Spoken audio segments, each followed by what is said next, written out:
Well, 60 minutes past the hour now. There was a question last night that really kind of disturbed the audience at the presidential debate. It was a question that went to Congresswoman Michelle Bachmann. She was asked whether or not she would be a submissive wife to her husband if she was elected president. Listen to her answer. In 2006, when you were running for Congress, you described a moment in your life when your husband said you should study for a degree in tax law. You said you hated the idea, and then you explained, quote, "But the Lord said, be submissive. Wives, you are to be submissive to your husbands."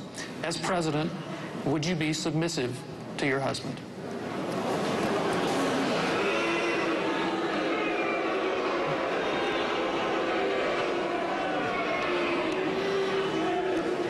What submission means to us, if that's what your question is, it means respect. I respect my husband. He's a wonderful, godly man and a great father, and he respects me as his wife. That's how we operate our marriage. All right, let me bring in Dr. Alduan Tartt. He's a relationship expert. He's joining me now from Houston. To hear that question, what is just your reaction to hear a presidential candidate on stage getting that question? I mean, it's a question that all women have to answer. They have the balance in that between being a career woman and also being a wife. If we talk about it from a biblical standpoint, they kind of have to wear two hats, which makes it extremely difficult because they're two different skill sets. Well, Dr. Tartt, help me understand then, help us all understand what is meant, and I guess it may mean different things to different people, but in your estimation, what does it mean to submit to your husband?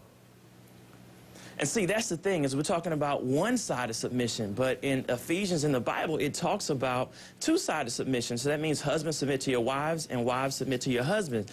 And how the question was posed, it sounded like oppression. And it started talking about control versus allowing your partner to influence you. And that's why it's such a hot-button issue, because when we start talking about marriages, we forget some marriages involve control and domestic violence. And so it seems like it's a mixed message in telling women to, submit to husbands that don't love their wives. But in reality, it's supposed to be a mutual influence. Now, I'm reading here. I actually have it pulled up, and it says, submit to one another out of reverence for Christ. And it also says, yes, wives, submit yourselves to your own husbands. It says, husbands, love your wives just as Christ loved the church. Now, is there another place, or is that just interpreted to mean the same thing as submit to your wife?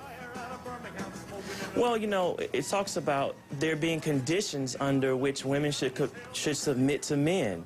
A man that does not love you as Christ loved the church, you should not submit to him. And that's where a lot of people get confused, is that sometimes people will be taught, or they'll be trying to coerce and say, stay with your husband even though he's beating on you, or even though he's being controlling. No, that's nowhere in the Bible, and that's nowhere within healthy relationships. What we have to do is just make sure that we love one another and we allow each partner to influence the other. You have to yield to win sometimes. Well, maybe that's the word, because my next question was, you say people kind of misconstrue this and maybe even confuse this.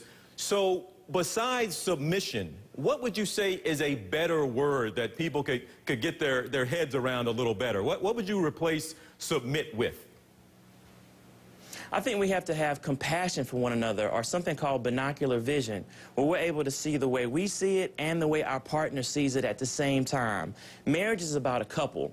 When Bachmann was talking about going back to school, I think what she was referencing was allowing her husband to influence her decision-making. At the end of the day, she decided to do that for herself, and I think it came off wrong because of the question. But it's something that women have to balance, and it's an amazing thing to, to be a woman, and that they have to go to work, but then come home and have a completely different skill set. And people don't like the word submit because it makes us think about oppression, abuse, and slavery. Well, Dr. Tartt, think compassion. Think compassion. I am so glad we were able to get you on today, because this is certainly a hot topic, and it can be an offensive one, as you know, to a lot of people as well. But thank you for taking the time out with us. You enjoy the rest of your weekend, all right? Hey, thank you. A happy wife is a happy life. Oh, don't I know it. All right, 20 minutes past the hour. And coming